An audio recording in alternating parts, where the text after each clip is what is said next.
I'm Luis Rodriguez. I am the small farm agent here in Polk County Come join us for a day camp in spring. at Buzzing with Bees. Did you know that bees are one of the most important insects that contribute to pollination?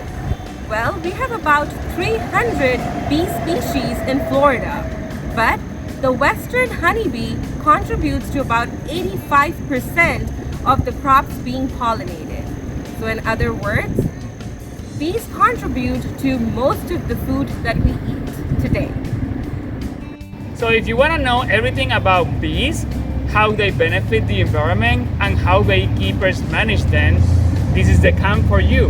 We're going to be teaching you about bee biology, cooking with honey production, how honey is made, DIY crafting, and what careers are available in beekeeping. So, be prepared for this camp.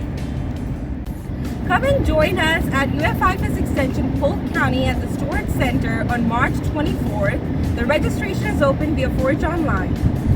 So we hope you join us at our Buzzing with Bees 4-H Day Camp. So be proactive, sign up, and have a beautiful day.